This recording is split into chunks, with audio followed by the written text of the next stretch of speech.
This is Cindy Manier from A Doo Book Creator. Today I'm going to show you how to create Pinterest pins for your low content books. I'm going to demonstrate this process using my latest book, Keywords for Low Content Books. The first thing I'm going to do is get a mock-up of my book that I can use in Canva.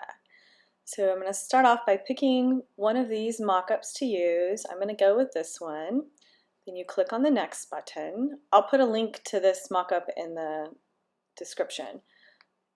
Then you need to go upload your cover.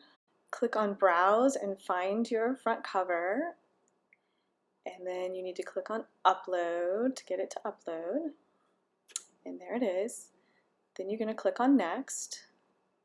Scroll down and click on PNG so that you can get a transparent mock-up that you can then use in Canva. So now my file is downloaded and this is what it looks like. Now I'm going to go to Canva so that I can create the graphic for my pin. From the Canva homepage, click on Create a Design. You can type in Pinterest and it'll pop up as Pinterest pin and select that.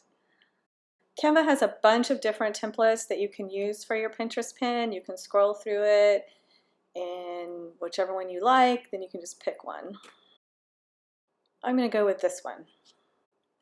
You can click on Background and pick a pattern that you want to have be the background for your mock-up.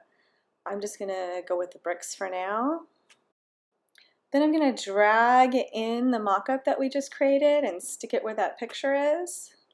I don't really like the way it looks with the bricks, so I'm going to go back to the backgrounds and try a couple of different ones until I get something that I like. Now I'm going to change the text to reflect my book. Well, one of the things you want to make sure you do is have a headline that's going to grab people's attention. I'm going to use Keywords That Sell as my headline. I'm going to change the color of that headline to match my book. Then I'm going to add some more text. I'm going to put Learn How to Find the Perfect Keywords for Your Book at the top, and then some information about the book. Includes keyword tips, don'ts, and planning pages to help you plan for 50 bucks. Now let's fix that typo, and it looks like it's ready to go. I'm going to click on the download icon and download this as a ping file. And then I'll be able to go over to Pinterest and create my pin. I'm going to put this pin on my low content book publishing board, but first I need to go get the link.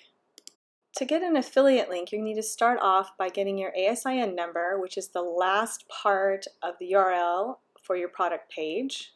Then you're going to want to copy and paste it into the quick links search for product box. Then once it pops up, click on the down arrow to get your link. I like to use the short link, so I always click on that shorten URL and get the smaller link. Now we're ready to go back to Pinterest and create our pin. To do that, click on the plus button and create pin. Then you're going to drag and drop the image we created on Canva. Then cut and paste the URL you just made and add your title and a description. Then click on Save and pick out the board you want to pin it to. And there it is, saved to our low content book publishing board. I hope that this video has helped you see how easy it is to create Pinterest pins for your low content books. Please let me know if you have any questions.